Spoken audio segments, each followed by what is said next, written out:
Hello and welcome to the Scholar Progenium. Today we've got another exciting bolt action video for you as we dive right in to the latest version 3 update. This time it's all about vehicles.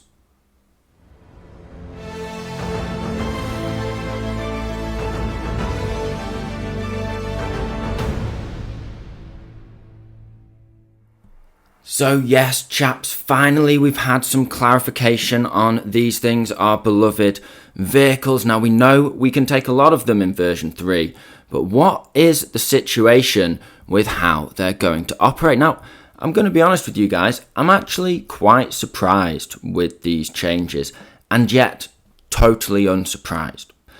I was expecting an increase in the level of detail in terms of how vehicles operate, and I was expecting some buffs for vehicles. Now, I don't think we've had any buffs directly, and we have had a little bit of extra detail added, but not to the scale we've seen with all the other changes so far, in my opinion. So without me waffling on too long, I'm going to jump straight into the rules, and after we've had a look over those, we can have a bit of a deep dive. So first things first, we have to take a look at soft-skinned vehicles. For example, this little utility car, civilian car, or you might be looking at Jeeps, or even Dakar wagons of some variety with a big old gun strapped to the back of a truck. Now, with these vehicles now, they only need to take a glance and they are automatically destroyed. So, if I roll and shoot at this car with some rifles and I get just 1-6, I get some hits, and which is easy to do in 3rd edition when you're generally hitting on a 4-up. And then if I get 1-6 out of that burst, that soft-skinned is wiped out straight away. So soft-skins straight away taking a hit. Before, you used to roll on the full damage table, so there was no superficial damage. So they'd be destroyed on a 4, 5 or 6. But now it's not a 50-50. Now it's 100% guaranteed. So if you can strafe up a car with some small arms fire, there's a good chance it's going to get knocked out. And that, to me, although it's heavy, man. It's heavy, especially with my partisans on their trucks. And, you know, all the flamethrowers and Panzerschrecks and bazookas that we like to run around in our cars and all this kind of thing. So it's a heavy blow, let's not lie. It's a big difference. Much better to take a pin, get immobilized, something like that, take a stun, get forced down, something like that. Well, maybe not, but getting knocked out, you're definitely taking those casualties. Those small teams are going to be vulnerable in those soft-skinned vehicles. So you might be looking to be taking your small teams in riding alongside a squad in a larger armoured transport like a Hanomags, or maybe sticking a couple of bazookas or Piats, I suppose, in this case, in a smaller armoured transport like a Bren carrier. Because there is more to this. We'll look at that in a second, but essentially the armoured transports are getting better and better. Soft skins worse and worse. So yes, it is a heavy blow to soft skins, especially transports. But at the same time, it kind of makes sense to me in that if I was hurtling towards you in this rather fetching car and you happen to have an MG42 on you and decided that you didn't want me to be hurtling towards you, then I think it would be relatively easy for you to make that happen, to resolve that situation, one might say. So, although it's a heavy blow, it makes sense. But moving swiftly on, it's very straightforward changes so far. Let's have a look at the armoured vehicles. Well, again, relatively straightforward changes.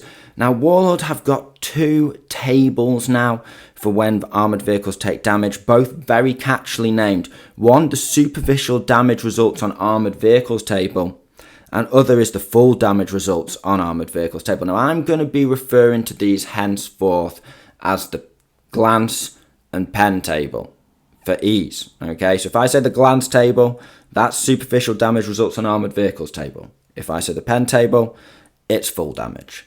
Now, let's have a look at these glances in a bit more detail. The first thing you will see is that the 6 results here and three of them are new, or two of them are new results that we've not seen before, and others are sort of details on the old version 2 damage table that have been given their whole new result. Now, at first glance, this seems very unwieldy, and you're going to need loads of tokens here. You're absolutely going to need counters, especially for things like one of the results, the vehicle can become slow.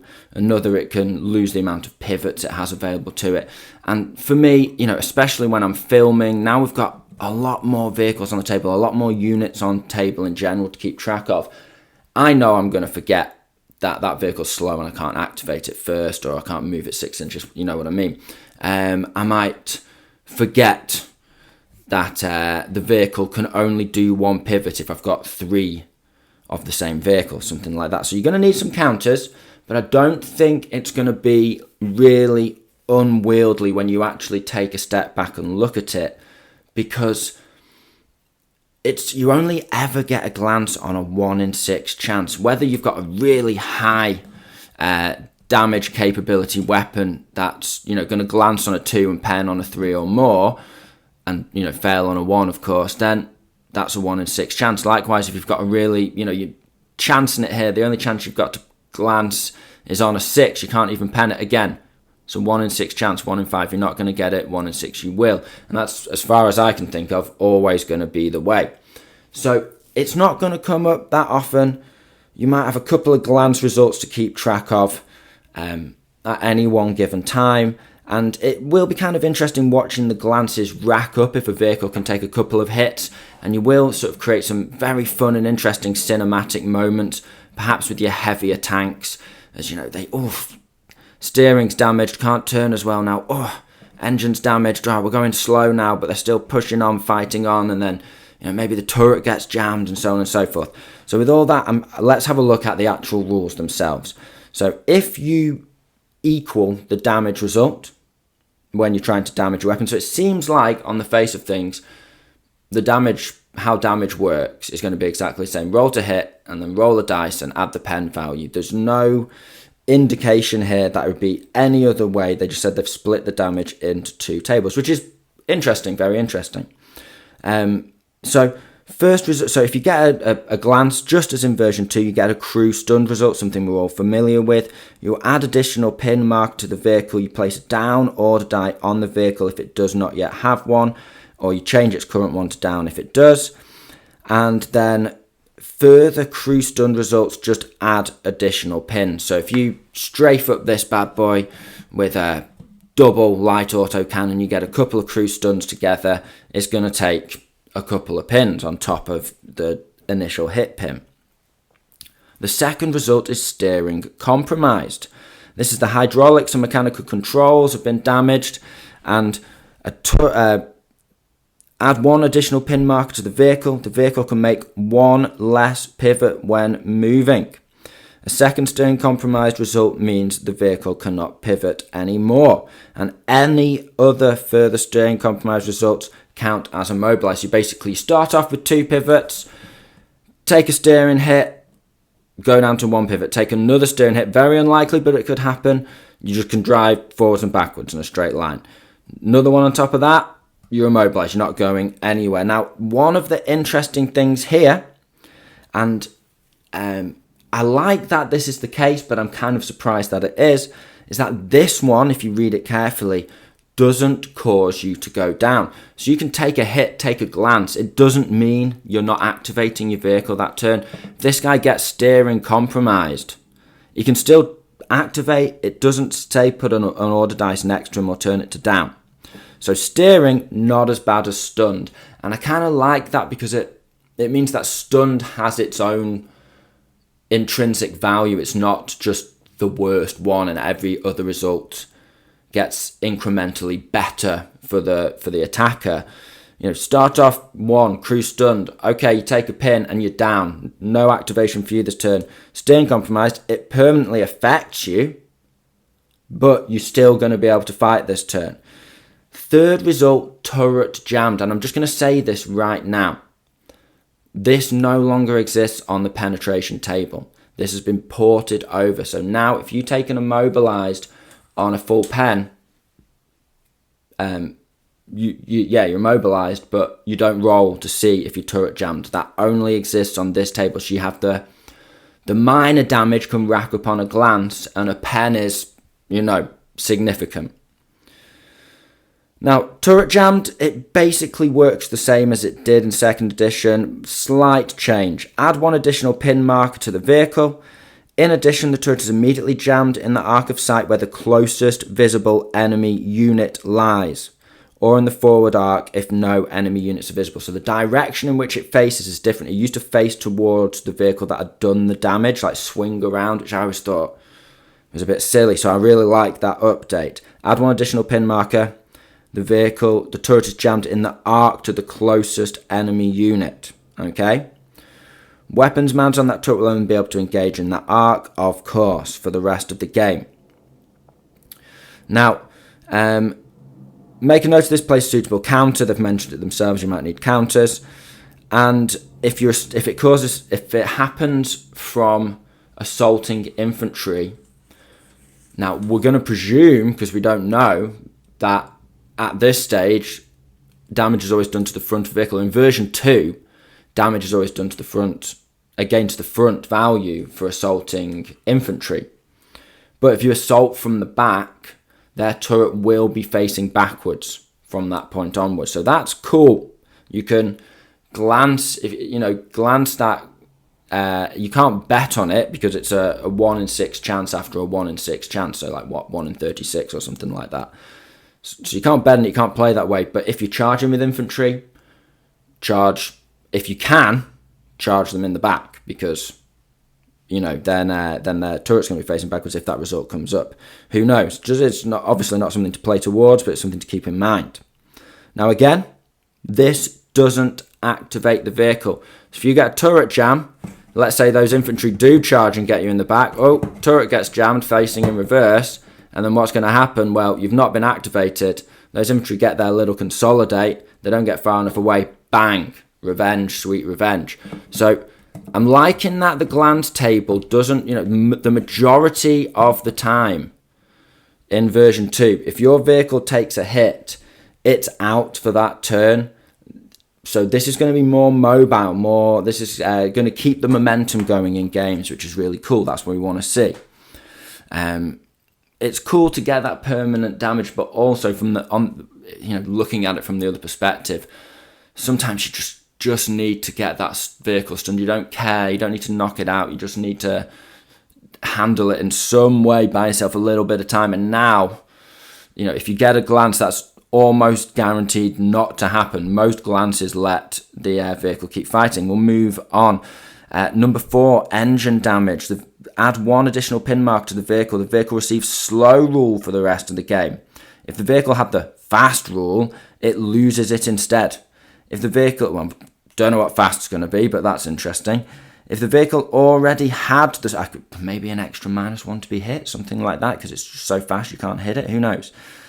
Drop comments down below. Is that something from 2nd edition? And I've been playing so much Bolt Action 2.5 recently that I just can't even remember the rules for Pure 2 anymore.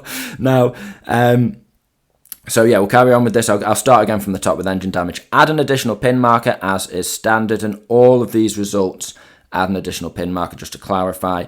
It receives slow or loses fast. If it already had slow, its speed is halved, and any other further engine damage would count as immobilized. So you don't go from slow straight to immobilized. You go from slow to really just trundling along a couple of inches and then immobilized. It's an interesting element, but I'm really what are the chances? What are the chances of getting 2 engine damages in a row on the same vehicle even? It seems astronomically small. So it's cool. It's cool, but I don't know how much we're going to get to play with it. They could have just gone, right, you're slow, now you're immobilized. I don't think it would have made much difference. Not a criticism, just that's how I'm seeing this playing out on the battlefield. And it just means more tokens as well, doesn't it? At the end of the day, I'm slow. Oh, no, I'm doubly slow. How many slow tokens? If you're taking 5 vehicles, how many slow tokens you're going to need? Probably not more than 1, realistically, but possibly 2 or 3. Moving on, we have immobilized. classic. We all know and love immobilized. Add one additional pin marker to the vehicle. The vehicle cannot move for the rest of the game. Suitable marker or token to show this. Smoke generally coming from the tracks. If the vehicle has taken an action this turn, flip the order die to down to indicate it's been brought to a halt. And likewise, immobilized, as it didn't, but it still doesn't cause you, even on the glance table, to go down for the rest of the turn. If you are already activated, you change the order to down to show it happened that turn. But ultimately, if you get immobilized, you can still activate. And then finally, we have on fire on number 6. Now, I haven't noticed any changes to immobilize there. I've read it over a couple of times. Let me know down below if I've missed something there. Because as you guys know, I just smash these videos out with my reaction on the fly so you guys can get that information hot off the press, and I'm really happy to be corrected if I'm wrong. Now, on fire, the final result, number 6, add one additional pin marker and then make a morale check for the vehicle. If the test is passed, the fire has been put out or fizzles out of its own accord. Place a down order on the vehicle or change its current order to down to show that it is halted and cannot take a further action this turn. The crew abandon the vehicle, and if it fails it, they abandon the vehicle, knocked out, blah, blah, blah. Just the same. So here on the glances, a 1, they don't activate for the rest of the turn, but there's no further damage. That's it. A fire, don't activate for the rest of the turn. Chance to be permanently knocked out, but if you get over it, nothing else to worry about. So you've got the results on the glance table kind of split into 2 categories. You've got your permanent effects, but which you can carry on fighting straight away from. Or you've got your number 1 crew stunned, your number 6 on fire, where the vehicle immediately grinds to a halt. But if they can get out of that situation, then they're just fine from that point onwards. Yeah, they've got a couple of extra pins, but they're not slow. They've not taken any turret jams. They can just operate as normally, one might say. As normal, one might say. So, interesting. As I said, it's only a 1 in 6 chance that you ever get a glance, and it's only a 1 in 6 that you ever get any of these, and then it's like a 1 in 36 that you'd even get the same result twice on this. I'm no statistician, but basically I don't see, it's fun, it's interesting. For me, it's not that big of a deal. The one thing I would mention here is that there is a slight disadvantage to turretless vehicles, because it specifies that if the vehicle does not have a turret, treat this result as a steering compromised result instead. And so, I mean, if you're a Stug and you don't have a turret and then you get jammed facing straight forward, that grim situation right there. So the glance is not great. You'd almost rather take a pen and then hope they don't get that 4, 5, or 6 if you've got a tank destroyer, because if they get a blooming turret jam on you, that's it. You're driving forwards and backwards for the rest of the game, and there's nothing you can do about it. So, now we're going to look at turretless vehicles more because there are more changes, but basically that's the glances. Soft skins die regardless. Not likely to get a glance. Now, if we go on to the pen table, or to call it its proper name, the full damage results on armoured vehicles table, then essentially it seems identical apart from the no turret jam. I've got my rulebook out, I've looked at them side by side. I haven't browsed through the FAQ, and I have been playing a lot of Bolt Action 2.5 to play test these rules. So correct me if I'm wrong, but I cannot see any changes apart from the lack of turret jam there. It's just business as usual. 1 is a crew stunned, vehicle goes down, takes a pin marker. On a 2, it's immobilized, just the same as the glance. On the 3, it's on fire, just the same as the glance table and the old table. And on a 4, 5, or 6, it's knocked out. So if you've got plenty of anti-armor, you can knock things out. And soft skins are going to get absolutely riddled in 3rd edition. Riddled, I say. So with all of that, let's move on to transport vehicles. Now, transport vehicles seem very straightforward. On the face of it, they're really simple. They say But again, soft skin transports take a hit here. Or rather, they don't take a hit, but they don't get the buff that everything else does. So what we can see here is that if a vehicle's primary purpose is to carry troops, it is referred to as a transport. Transports include vehicles such as trucks and jeeps, as well as armoured carriers. And then the enemy proximity rule has been added to in detail. So if you are a soft skin transport and at the end of the turn you end up closer to an enemy unit, then you abandon the vehicle and it turns into a wreck, just as per 2nd edition. However, if you're an armoured vehicle, things get a little different and a little more interesting. Empty armoured transports and tows follow the same rules given above for soft-skinned empty transports, except that instead of being automatically destroyed, they are forced to take a morale test. If they pass the test, they continue to fight instead of being destroyed. So this represents, they brought guns, they expected to have to give a little bit of supporting fire or maybe get a little close to the enemy than they'd like and have to give themselves supporting fire and put out some suppressing fire as they withdraw once they've dropped off the troops. So I like it. I think it's really cool. I think it makes sense. I think if you were in the soft skin, you've got no weapons or anything like that, or even, you've got a machine gun strapped on there, you're not really looking to get into a firefight, even with some enemy infantry in a bush across the road. It's suicide.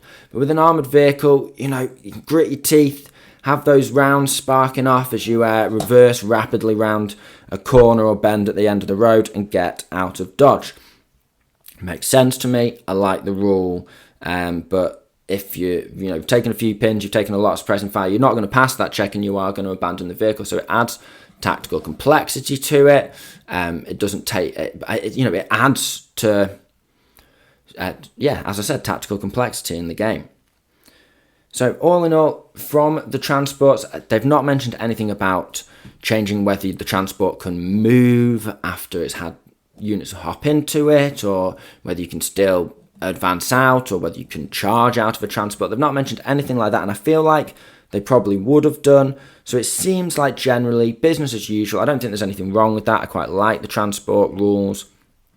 I think the tow rules make sense as well. So you would have to take some time to set up your gun after unpacking it from the back of its tow, and so on and so forth. So all in all, I'd like to see Hanomags get the ability. I'd like to see assault transports as a special rule.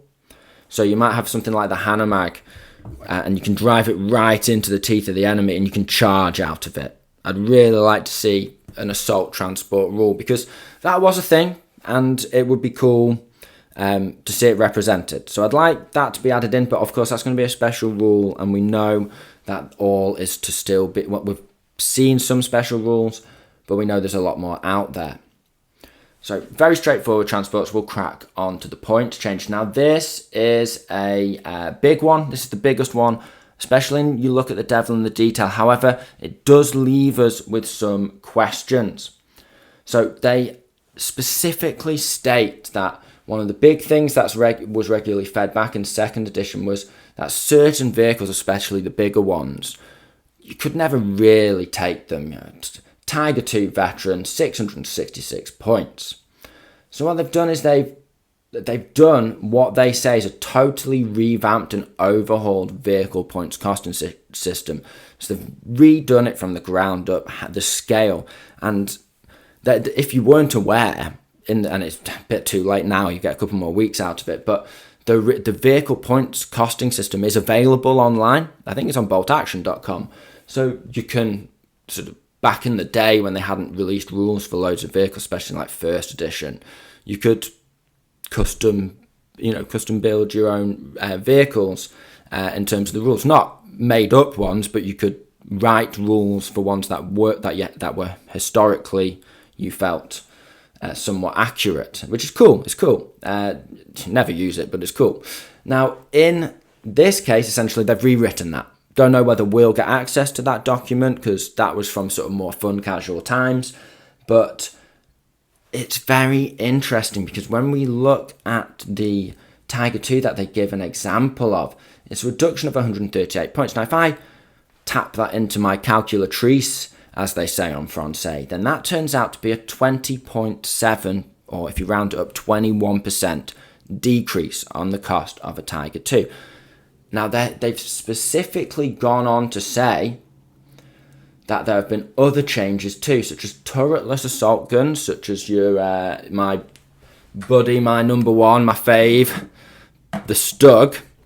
Now, the Stug, they have a further point decrease, and considering, as we know, they can be made, one little turret jam result on the glance table, and they're in trouble, basically. One big thing for me as a content creator, and this is a joke, by the way, but whenever I use my Stug, or a lot of the time when I use my Stug, someone will comment down below that I could have got a Panzer IV, had an extra machine gun, Tiger Fear, and a turret for the cheap price of an additional 5 points, because the Stug's 230, Tiger IV's 235 in Bolt Action 2nd Edition. Well, no more. Thankfully now I will get a points decrease for sacrificing the turret and just taking my beloved Stug. So that's cool, just for me on a personal note, loving that.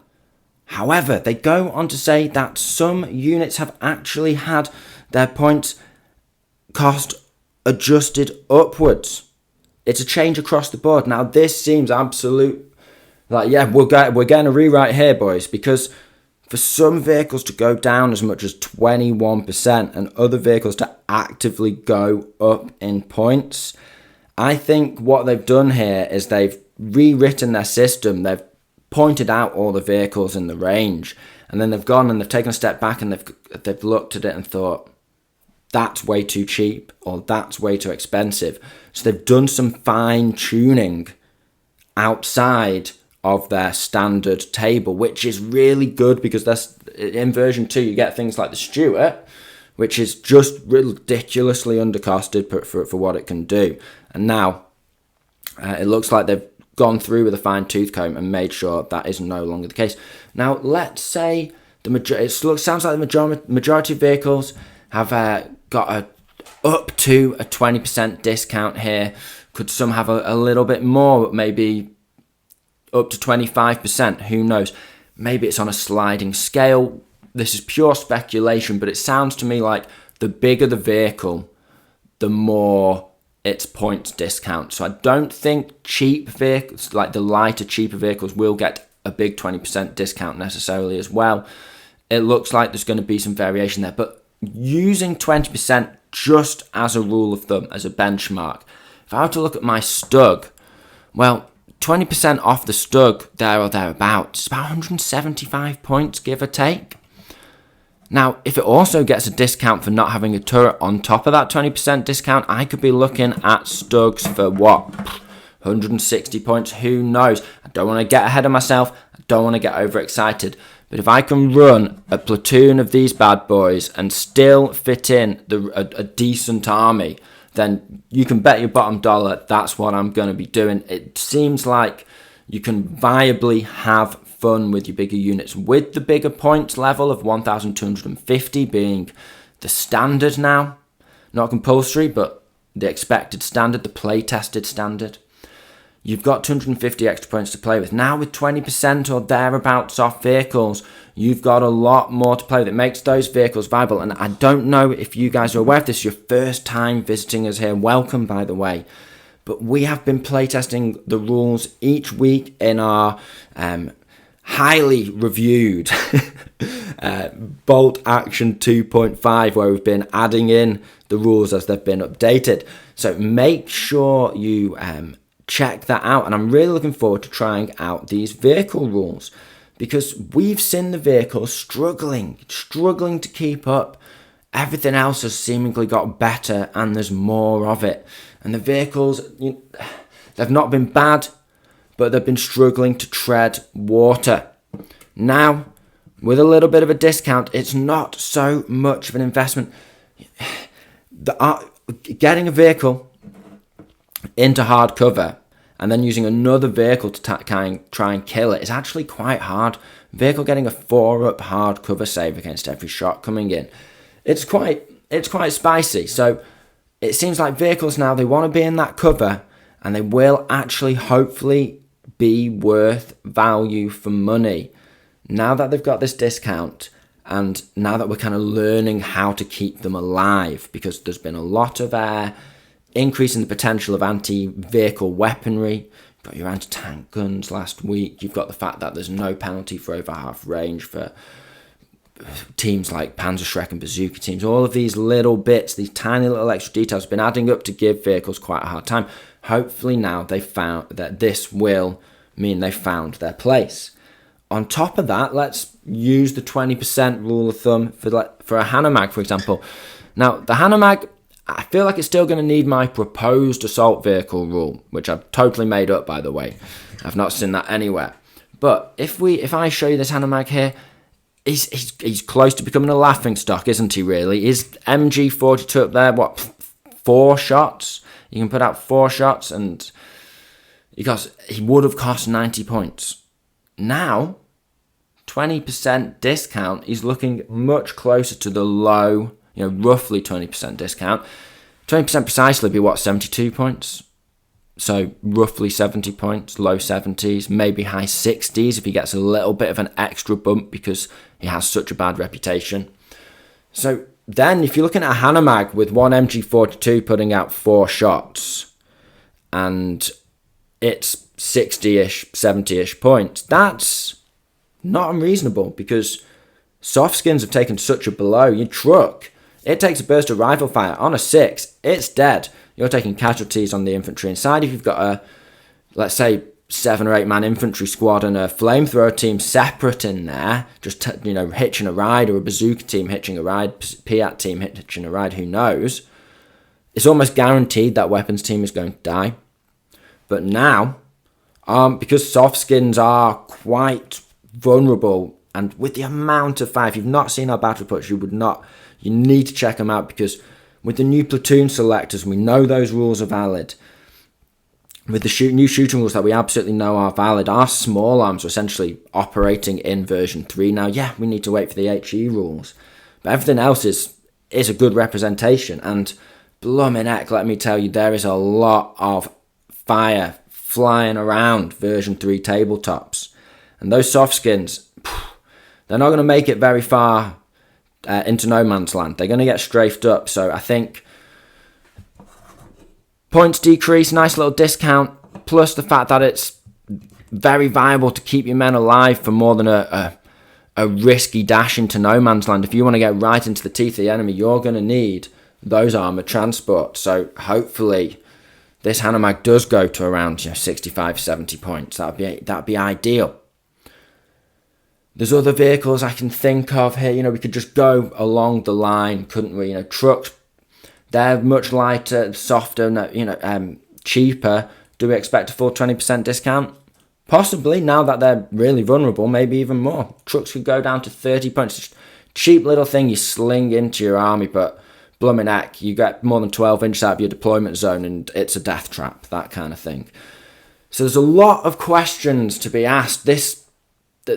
If we use 20% as a rule of thumb, I'm sure we could go absolutely crazy going, oh my gosh, Stuarts are going to be 104 points or whatever. But I don't think that's going to be the case. Not everyone has got the points decrease. They've made that very clear. But let me know down in the comment section down below what you guys are thinking. What vehicle points change are you looking forward to the most? What winners and losers do you think will come out of this? Which ones do you think will go up in points? Which vehicle does your mate or you use against your mate all the time and it's just totally broken and it's like, that's getting a 20% increase, never mind decrease? Let me know, because the comments have been absolutely flying in over the last month or so, and we absolutely love engaging with you guys and talking with you guys, hearing your thoughts and ideas, and occasionally even putting them into our battle reports. Some of those suggestions are so good, we're willing to playtest them. So make sure you're getting involved. Now, with that being said, let's have a little glance over what you guys have been saying, as has become recently a new tradition. And I'm going to look at your comments on the new anti-tank gun rules from last week. So let's have a look. So as usual, guys, I'm just going to scan through. If I miss what you've said, I'm very sorry. Maybe I'll catch you next week. Now, I'll start off here with Dario. Dario's become a very loyal member of this channel. Comments on every video. He's always getting involved in discussions. Absolutely love hearing what he has to say. Now, he's saying that you can take more AT guns, but you can take more bazookas. He doesn't see tanks getting weaker. He disagrees with me. He just thinks you can get more of everything, so it's all relative, I guess. That's how I'm interpreting his comment. Sorry if I'm sort of misquoting you, mate. Now, he says you can take more mortars, MNGs, snipers too. It's just overall a really cool rule set where you get basically more tanks, more toys. It's all good. However, he does go on to say in a separate comment that he loves the Fieldcraft rule and the anti-tank gun improvement as well. Greg Bradfield, 1686, just wanted to leave a quick comment on the shooting rules. And he says that down is no longer as powerful. No hit modifier and no hits being halved, so only benefit is a cover save as far as we know. There might still be a hits modifier to HE, Greg. But I think he's, having played a few games with the cover saves, he's kind of right, Down isn't as good because, yes, a 2-up cover save in hardcover is grim and it's really hard to get those one slip through, but you can do it. You can grind a unit down. Even a 10-man unit of veterans you can grind down, even if they're down in hardcover, because you've got that much DACA these days. And the flip side is that making it you're hitting all the time. -2 to hit. All the time you're hitting on 6s followed by 6s, and 6s followed by 6s is a whole nother level. It's it's almost a logarithmic scale, one might say. It's that much harder to get a 6 followed by a 6 than just a simple 6. So with the cover save down only adding 2, making the cover save a 4-up to a 2-up and no 1-ups or re-rollables.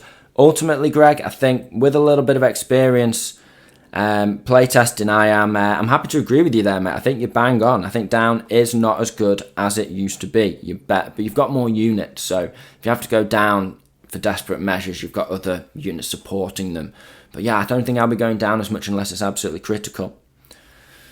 Now, Arki KM, another one of our members, he says that he just realised that things like the 25-pounder might still get the AT shell, but he doubts that versatile howitzers will get the AT gun rule.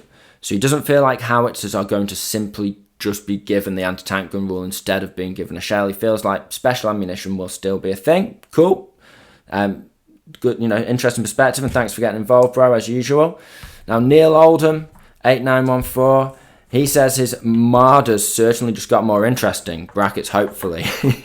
We've all got those sort of, it's like a roller coaster, isn't it? Where we're all like, oh my gosh, when you see a rule, you realise, in relation to this unit that I love, oh my gosh, it's going to be amazing. And then you realise, oh, wait a minute. I don't even know the HE rules yet. I don't know what's going to happen. But fingers crossed for you, Neil. Fingers crossed for you, mate. Now, Violet Moon's back again. And they say that the reactive fire and ambush +1 to hit, adding +2 for point blank. They're really looking forward to using their SPZB41. And it's going to be a lot more interesting. And again, it's just more people just thinking, yes, can't wait to use these units. It's so great. Just everyone getting excited. And again, on the back of this video, if there's tanks, armoured vehicles you're looking forward to use, let me know. However obscure, however interesting, I love hearing off you guys about these obscure World War II vehicles that I've never even seen the rules for, and I look them up and I think, I've got to try that. So let me know. Let me know your favourites coming into it with these points discounts and what you're hoping for. Let me know also if you think I'm throwing the baby out with the bathwater on these soft skins. Is it as bad as I think? It's only used to be a 4-up to knock them out. Now, is it that big a difference? I kind of feel like it is. It used to be 50-50 chance you'd live, and I'm a glass half full kind of guy if you didn't pick that up already. Now, moving on. We've got Jeff Ashley. He just says that he's sitting here building some cavalry for his early war French army, and that he's going to debut in version 3. and he's hoping that the biggest change in version 3 will be revisiting all the minor nations and giving them special rules. For example, the Chasseurs Alpins don't have mountaineers, and they probably should. And he also goes on to say that I'm sure that almost all nations will have a generic unit to meet the needs for fielding each platoon, such as engineers. So even if you've got a minor unit that doesn't explicitly, a minor faction, that doesn't explicitly have an engineering unit, they'll probably still get given at least one unit with the engineers rule. Because otherwise, you just don't get flamethrowers. Like, it's just, that's it. That whole platoon, the engineering platoon, is unavailable to you.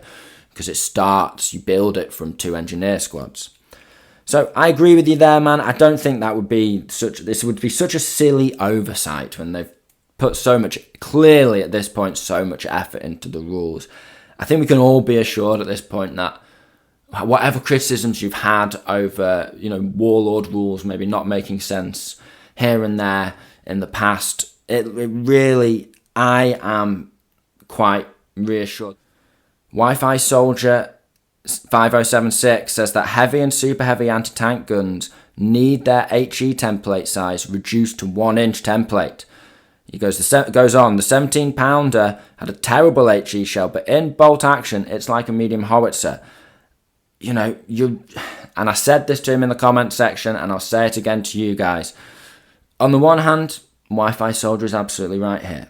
But on the other hand, I love my 17-pounder, and please don't take the 3-inch template away from me. I love it. He countered. We had a little discussion over here, and he went on to say, I haven't actually managed to get back to him because I've just been so busy with all the comments flying in. But he goes on to say that one of the reasons the USA stuck with the 75mm Sherman was because of the superior HE shell compared to the 76mm Shermans. But in bolt action, the 76mm has the same, if not better, HE shell. And I think I'm seeing a pattern here, guys. All you guys in the community, you're wanting those a more in-depth look at ammunition in bolt action. Perhaps you're onto something here, guys. Perhaps HE shells will take different varieties or have a more detail to them that allows us to see the difference between the different gun upgrades, because it's the same with the Brits, not just the Shermans. You've got your Cromwell, you've got your £2, your £6, your 75mm version, but there was a lot more intricacy in terms of the way the shells acted than just simply, this one gets a larger HE shell. So I agree with you there. I think it's cool. I think it's a good idea. Fingers crossed that you're right, mate. So thanks very much for all your comments, guys. Sorry if I've missed, I know I've missed loads of people out, but sorry to those guys who I haven't managed to mention your comments. But if you make sure you're getting involved, as I've said many times, because we really love to hear from you. And as is tradition, meeting set for next week, gentlemen. Get it in your diaries. This time next week, we're going to be looking at the next intelligence briefing, and we're going to be finding out even more, having even more exciting discussions. If you like what we do here, give us a like. Make sure you subscribe. It really helps the channel out. We're going from strength to strength at the moment, and that is thanks to you guys back home. So just keep doing what you're doing, and we'll keep doing what we're doing, because at the moment I'm just absolutely loving the run up to version 3. And if you really enjoy what we do here, and you hang out with us every Sunday in our weekly battle reports, you hang out with us every Wednesday in these tactics videos, maybe consider joining as a member. No pressure out there, guys, but it costs less than half a pint of beer a month. And it goes towards those little bits, those paints, the little bits of flock, all the extra details that let us add that creative and extra touch to all the content that we put out here. So thank you so much once again for tuning in. So with all that being said, I hope you found this video interesting and entertaining. This has been the Scholar Progenium. Thank you very much for your time. Goodbye.